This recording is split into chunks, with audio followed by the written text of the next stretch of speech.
Today I'm going to be creating something a little bit different on my channel. I'm going to be creating with the Stitch and Felt dies from Spellbinders, and this is the new spring set that they have. It's the Carrot and Bunny, and so I thought it would be fun to create a project using those today.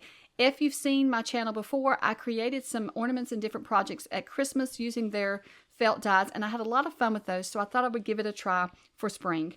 So to get started, what I want to do is certain parts of the bunny and carrot, I want to use fabric covered felt. So what I'm going to do first is I'm just going to add some heat and bond to the back of my fabric so that I can attach it to the felt. So this heat and bond, it has glue on both sides, so I'm not even sure if it's still called that. This is an old package that I had in my stash, so anytime I have a project I'm going to do, I just go looking at my stash to see what I have. And so I had this left over from years ago. So what you want to do is get some sort of fusible web that has glue on both sides. So I'm just following the instructions on the back of the package, and I am just ironing the glue to my fabric. Once I have it attached, I'm just pulling the paper off, and you can see here the shiny glue is attached to the back of my fabric. That will be the part that we're going to attach to our felt. So what I want to do is I want to take the paper that I peeled off the back of my fabric. I'm going to lay that on my mat to protect it from the ironing that I'm doing in case any glue gets over. And then I'm just going to lay the felt down, and then I'm going to lay the fabric down with the back side of the fabric going against the felt. And that's our glue that's attaching to the felt. Now you always want to keep in mind when you're ironing felt that you want to cover it with something, because felt can melt if being ironed. And so this felt that I'm using on the back of this fabric is a lesser expensive felt.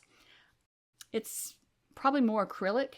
So I want to be sure that I don't touch my iron to it because it may melt. So what I like to do is I like to starch my felt before I die cut it. So I just use a basic spray starch from your grocery store, and I just spray a generous amount on the front and back of my felt. Now this is a wool blend felt that I'm spraying it on now, and this is a little bit more expensive felt, but it still is a little thin compared to some, so I try to starch it so that when I die cut it and I'm sewing it, I don't tear through the holes.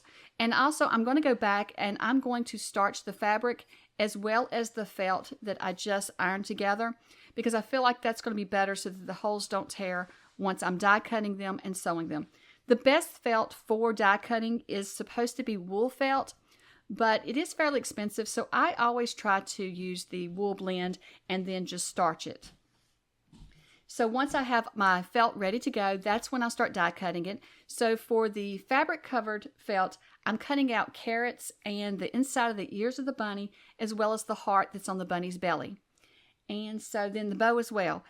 Sometimes when you are die cutting the fabric covered felt, you will have a little strings of felt left when you get through die cutting. So just take your scissors and clip that. That doesn't normally happen, but I think that it has something to do with the fabric being attached to the felt. So I just take my scissors and clip those off. Now I'm going to go ahead and cut my bunny pieces out of the starched white felt. So once I have all those cut out, I'm just going to go ahead and stitch the pieces together. So for the bow, you have all the holes so that you can layer all your pieces together, and then you're just tacking them together, just sewing, in one hole and down the other. And the bow is fairly easy to stitch together. It also has some little holes on the outside of the bow, and that's just decoration, so I just add a few stitches there as well. So once I have the bow sewed together, I want to go ahead and get started on my bunny. So I'm going to take the fabric covered felt, and I'm going to attach that to the ears, the inside ears of my bunny. So now I'm going to show you kind of the stitches that I'm going to use the whole entire time for this project. And it's just a basic little running stitch. So what I do is I just start at the bottom of the ear. I'm going to line all the pieces up first, and then I'm going to come in with my needle at the bottom of the ear. I'm going to go up through, when you're attaching them, so you're going through the white felt bunny hole and then the pink fabric hole. And so that's where we're attaching them. We'll go up one hole and down the other. And I'm just going to work my way around the bunny's ear, going up one hole, down the other. And as you do this, you can see here in my project that there's a gap between the stitches. So once you make your way all the way around the little bunny ear, Then you're going to come back and you're going to fill in those gaps where the stitches are. So once again, you'll just go up one hole and down the other, filling in those stitches. And it comes together fairly quickly. This is a project that would be fun to just take and sit by the TV and just sew. Now, if you just wanted to have those gaps between your stitches, you could just attach these by just doing that running stitch and leave the gaps in between, tie your thread off, and then move on with your project. But I like to fill in all those stitches, so that's what I'm going to do for mine today. And this is really how I'm going to sew all of my pieces together, by just going up that hole and back down through the next. So don't worry if you didn't catch how I sewed those bunny ears pieces on. It was kind of hard to see that. So here I think is a really good example of how I do the stitches. You can see here I'm going up one hole and then down the other. And I'm just working my way all the way around that little belly piece that I'm attaching. And this is exactly how you'll sew your pieces together as well when you sew the bunny pieces together.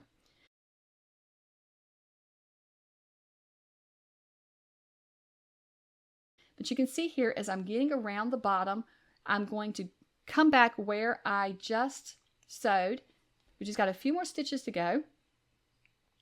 And then you can see I'm back where I started. And you can see there's gaps between. Like I said before, you could leave that. Those gaps do not look bad at all, but I just wanted to fill mine in. So you can see that last stitch I made. So now what I'm going to do is I'm just going to come back up at the next hole, and then I'm just going to go down between each stitch. So you just go up one hole and down the other. And you can see here, I'm just filling in the stitches from where I had went around before. And so it's a very simple stitch. These are so easy to sew together.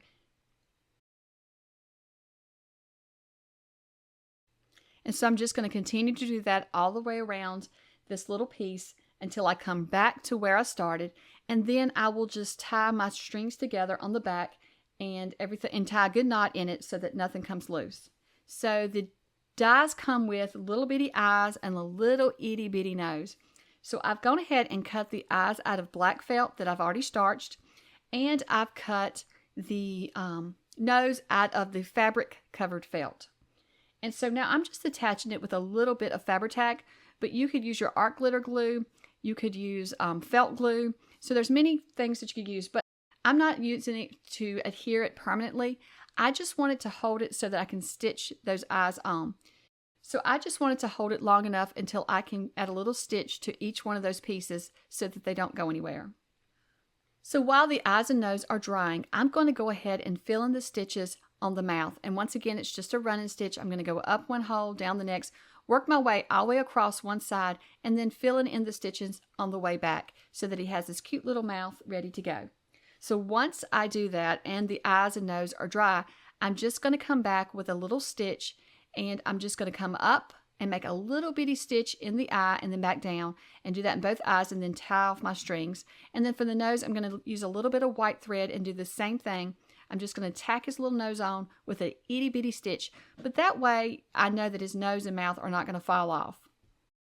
And then it's time to sew the body together. So I've gone ahead and sewed the bottom of the body together, and now I'm going to sew his head together. So when I'm sewing his head together, I need to attach it to the body as well. So there is a video on Spellbinders site. It's by the Nichol who created these dies. She has a video showing you how to put these together. I did not watch it. I was ready to get started on my project, so I did not watch it. So you may want to watch that because I'm not really sure. I may go back and watch hers to see how she does it. So what I did was I sewed the body together, and then I sewed the head together using that same running stitch that I showed you before. I just stitched all the way around and then, made my stitches and then come back and fill them in. But before I did that on the head, I just stitch around the head, and then I'm going to attach it to the bunny. But I want to add just a little bit of stuffing to the body of my bunny first. And so be careful when you're adding the stuffing to these because felt is very fragile, so you want to not add too much. So I'm just going to add a little bit to the body and to the head. And then once I have it added to the body, I'm going to start attaching the head.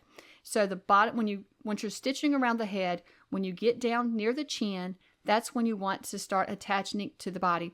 So I did that with the two pieces together. It may actually be easier to attach the head and body front and then the head and body back and then attach all this together. I'm not really sure, so I'm going to have to give that a try. But for this one, I didn't do it that way. And I am going to check out her video, and you may want to too, to see which way works best. But you can give it a try and see which works best for you as well. But once you get that little chin piece down there, what I'm doing is I'm attaching it by sewing through the front chin, both of the body pieces, and then the back of the head. So I'm going and doing that all the way across. And then what I'll do is, once again, I'll work my way all the way back around, filling in those stitches like I showed you on the belly.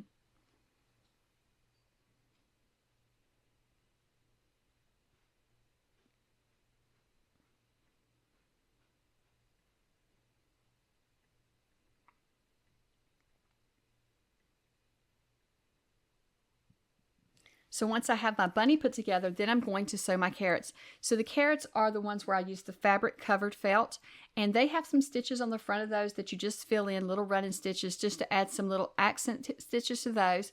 So I'm going to do that, and you can see here I'm just doing the running stitch again, in one hole, down the next, and then just coming back and filling in the gaps.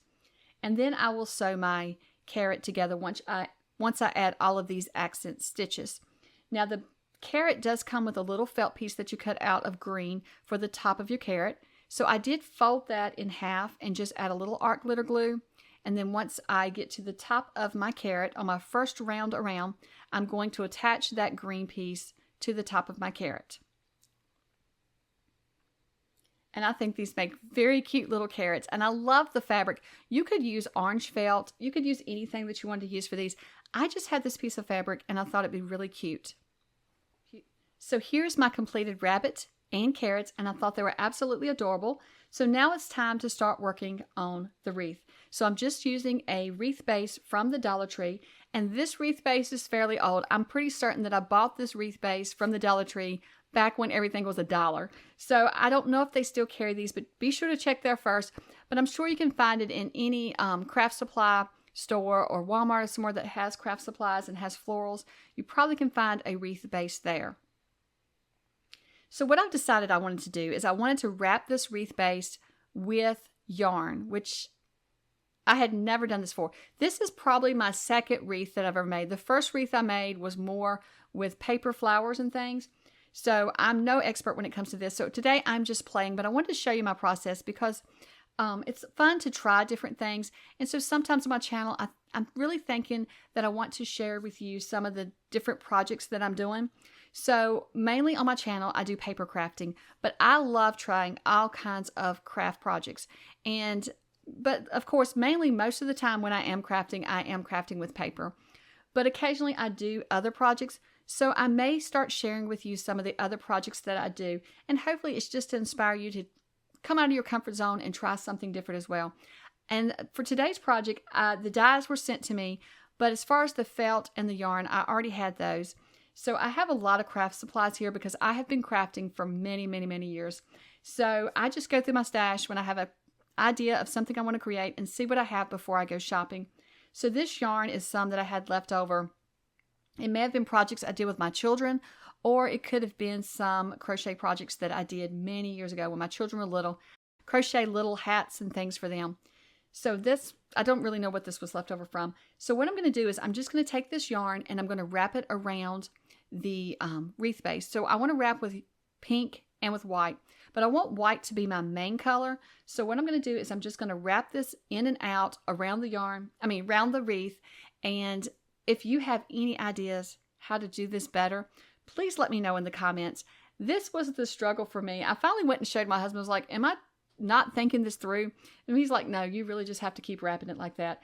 I eventually did pull off some string from the main piece so that I didn't have such a big clump to keep wrapping around.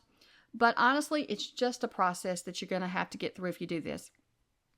So what I found was the best thing to do was to leave my craft table and go to my recliner, turn on my favorite TV show, and then just watch TV and wrap. And so it felt like it came together so much faster that way. So what I did first was I just wrapped it with the white yarn, and I'm going to work my way all around the wreath, wrapping it with the white yarn. But I'm still leaving gaps. You can see here there's going to be gaps where you see the green of the wreath. So once I get all the way around and get as much white on there that I want, then I'm going to come back, and you can see here how it looks. I'm going to have it kind of sparingly like that. Some areas will have more yarn where others will have more gaps. And so then once I do that, I'm going to work all the way around the wreath, and then I'm going to come back with the pink yarn. And I'm just going to fill in those gaps some with the pink yarn. Now, when I'm filling in the gaps, I'm not going to make sure that the gaps are the same size all the way around. So it's going to vary how much pink yarn I have on different parts of the wreath. But I'm just going to wrap it around, filling in some of the gaps. And then I'm leaving some gaps too. So once I have all the pink on there that I want, then I'm going to come back with the white yarn, and I'm just going to wrap that and fill in all the spaces now. So any space that you can see that green wreath is going to be filled in. And so I am making sure that I don't cover up all of my pink, but I am wrapping around the pink and adding some. If I find somewhere that I have a clump of pink and I feel like it's too much, then I add some more white yarn there until I get it the way I like it, that looks good to my eye. So really this is something you'll have to do with the colors that you choose if you want to follow along with this project, and just get it the way that satisfies you. So once I get it wrapped, I decide that I want to add some flowers to this wreath as well. So I'm going to bring out my Vivid Expressions die set. Now this die set is not for felt, but I'm using it on felt. And so this is another die set from Spellbinders that came out a couple of months ago, or maybe a month ago. I've lost track of time. And so they sent this to me, and I created some paper projects with it on my channel, but I thought these would be great. So I'm going to use the big flower that comes in the pack, and I'm going to cut it out of the white felt. And this felt has already been starched. And then I'm also going to take for the center of the flower, there's a die piece, and I'm going to cut that out of the fabric covered felt. So both of these pieces have been starched. So once I cut those out, I'm also going to cut out some little pink flowers from some starched pink felt, and then some white centers for those as well. And then to glue those together, I'm just going to use a hot glue gun on the larger flower to add the centers of my flower to the center of the flower to the flower. And then for the little pink ones, I'm going to do the same thing. But this time I did not use hot glue. Since it was so small, I was afraid I was going to get burnt. So I just used some art glitter glue for those. So here is my wreath. I've gone ahead and wrapped it in the yarn. And now I have gone ahead and laid out my bunny and carrots and flowers, kind of getting an idea of how I want to arrange those. I also used some of the greenery, the big leaves that was in that die set, to cut out some of those as well. Now, of course, all of these are just regular dies that you use on paper, so there's no stitching holes, so we're not stitching anything together. And I do want to give a hint on this. When you are die cutting felt, it does press it down and it does make it kind of thin. And these dies were not created for felt, so there's going to be thin spots. So you got to be really careful that you don't tear these pieces.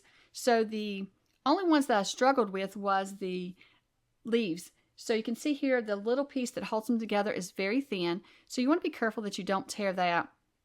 But we're going to cover that up anyway because we're going to glue it to the wreath. So it's not that big a deal if you do tear it. So once I get everything arranged like I like it, I'm going to just bring in my hot glue gun and I'm going to attach the flowers, the greenery, everything to the wreath. So I'm just adding a little dab of glue to each piece before I attach it to the yarn. Now this glue gun is not my favorite glue gun because it's made for larger projects and you don't have, the nozzle lets out a lot of glue, so I've got to be really careful with it. I love how cordless it is and how it heats up, but it's not so great for projects like this. My son absolutely loves this glue gun for the type of projects that he does, but he does larger projects and he's using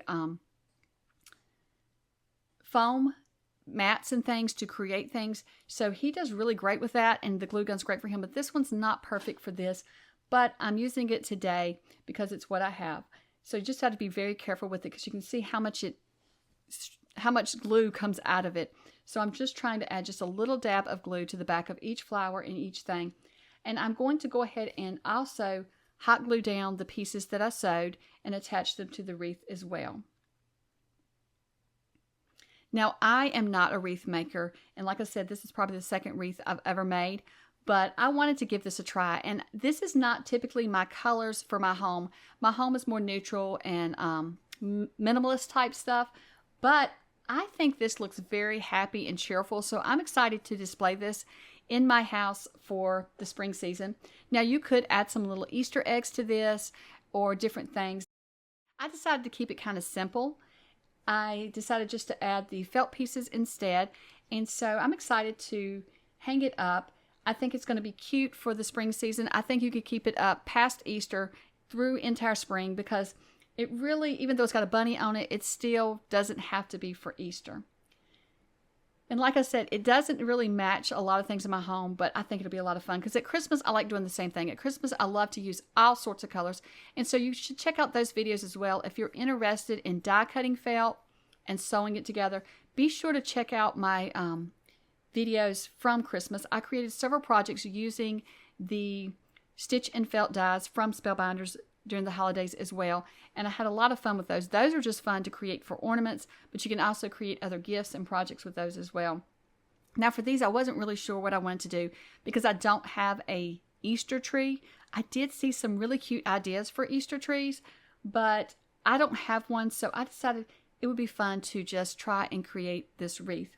Now, I do have the other die set from Spellbinders. They came out with another one as well. I can't remember the name of it, but it's a bird, and it's for the spring season as well. So I will be coming back in the next week or so and creating something with it as well. I think it's absolutely adorable, so I can't wait to get started using it. I think you can create it in so many different colors and so many different ways. So I think it's going to be a lot of fun as well. And I hope that you have enjoyed seeing me create this today. Hopefully it's inspired you, even if you don't want to create with felt and yarn, hopefully it's inspired you to go through your stash, find what you have, and create something, anything today. And it doesn't have to be paper crafting. It could be anything that you want to create. Since, you know, we do paper craft a lot, but there's a lot of other crafts out there that's a lot of fun. So I think I might call these videos Try It Tuesdays, when I try something different that's outside of paper crafting. We'll see. And you can see the little bitty flowers here that I added. They're very tiny, but I thought that they filled in the spaces, the little gaps, quite well. And I thought it added just a little bit more to the wreath. Well, I hope that you have enjoyed seeing me create this. I hope that you'll give it a try. Be sure to look in my description below. You can hit see more, and I will add the links to all of these products. Since I didn't totally list all the names of them, I will just add the names and the links to those below. Well, thank you so much for watching, and I hope that you have a wonderful day. Bye.